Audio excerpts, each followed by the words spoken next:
السلام علیکم دوستو، کیسے ہیں آپ سب؟ میں زبینہ فیاض ایک بار پھر آپ کے ساتھ سنیے کتنے ہی ایسے المناک واقعات سامنے آتے ہیں کہ ایک لڑکے کو کوئی رشتہ پسند نہیں ہوتا، لیکن وہ اس کے باوجود بھی اپنے والدین کی خاطر اسے قبول کر لیتا ہے، لیکن شادی ہو جانے کے بعد اپنی بیوی سے نفرت اور بے رخی اختیار کر لیتا ہے اور ظلم و زیادتی شروع کر دیتا ہے، حتیٰ کہ جدائی تک نوبت آ جاتی ہے۔ اس کے بعد وہ یہی چرچا کرتا پھرتا ہے کہ مجھے تو یہ لڑکی پہلے سے ہی پسند نہ تھی۔ ارے بھائی، جب آپ کو لڑکی پسند ہی نہ تھی تو والدین کی خاطر قبول کر کے اس کی زندگی برباد کرنے کی کیا ضرورت تھی؟ اس میں اس کا کیا قصور تھا؟ اور جب اس سے اتنی ہی نفرت تھی تو شادی کے بعد اس کے قریب ہی کیوں گئے؟ اور پھر یہ بچوں کی پیدائش کیسی؟ یہ کیسا دوگلا افسوسناک، غیر اخلاقی اور غیر انسانی رویہ ہے؟ کیا آپ کو اس رویے کی سنگینی کا احساس تب ہوگا جب کوئی آپ کی بہن بیٹی کے ساتھ ایسا سلوک کرے گا؟ حالانکہ ہونا یہ چاہیے کہ جب آپ نے اسے اپنے والدین کی خاطر قبول کر ہی لیا ہے تو اب اس کے ساتھ ایسا غیر انسانی اور غیر اخلاقی رویہ رکھنے کے بجائے اسے دل و جان سے بھی قبول کر لے۔ دل نہ چاہے تو اللہ تعالیٰ کی رضا کی خاطر ہی قبول کر لے اور دل و دماغ میں منفی باتوں کو ہرگز جگہ نہ دے، بلکہ انہیں صاف رکھے۔ یوں رفتہ رفتہ وہ دل کو بھی قبول ہو ہی جائے گی۔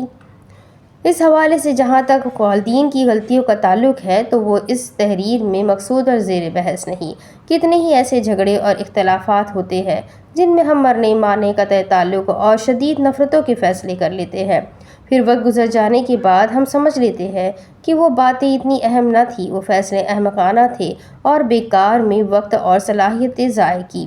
سو ہر ایسے معاملے میں ٹھنڈے رہ کر عقل مندی کے فیصلے کریں۔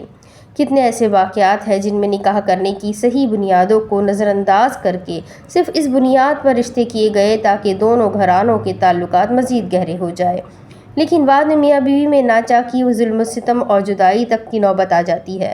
لوگوں کو یہ شعور ہی نہیں کہ دونوں گھرانوں کے تعلقات کا استحکام ایک ضمنی فائدے کے طور پر تو پیش نظر رکھا جا سکتا ہے، لیکن رشتہ طے کرنے کے لیے یہ کوئی بنیاد نہیں بن سکتا۔ اس لیے صحیح بنیادوں پر رشتے طے کیجیے۔ ایسا بھی ہوتا ہے کہ جب ایک شخص اپنی بیٹی کا رشتہ اپنے بھائی کے بیٹے سے طے کر دیتا ہے، پھر شادی کے بعد جب میاں بیوی میں ناچاکی بڑھ کر جدائی تک جا پہنچتی ہے تو لڑکی کا والد کہتا ہے کہ میں نے تو بھائی کو دیکھ کر یہ رشتہ کیا تھا۔ ارے بھائی، بھلا یہ کیا بات ہوئی؟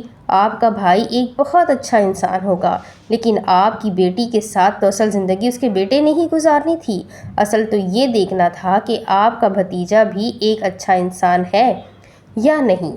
سو رشتہ طے کرنے کی یہ خود ساختہ بنیادیں ختم کر کے صحیح بنیادوں پر رشتے طے کیجیے۔ امید کرتی ہوں یہ چھوٹا سا واقعہ، یہ چھوٹی سی تحریر آپ کو ضرور سمجھ آئی ہوگی۔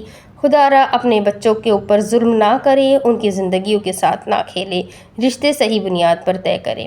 تو انشاءاللہ اس ویڈیو کو سب کے ساتھ شیئر کریں، شاید کسی کو اس سے کچھ لیسن مل جائے، کسی کی زندگی خراب ہونے سے بچ جائے۔ تو ملتے ہیں ایک اور نئے ویڈیو کے ساتھ، تب تک کے لیے اپنا خوب سارا خیال رکھیں، مجھے بھی دعاؤں میں یاد رکھیں، چینل کو سبسکرائب کر دیں، بیل آئیکن کو ضرور دبا دیں۔ اللہ حافظ۔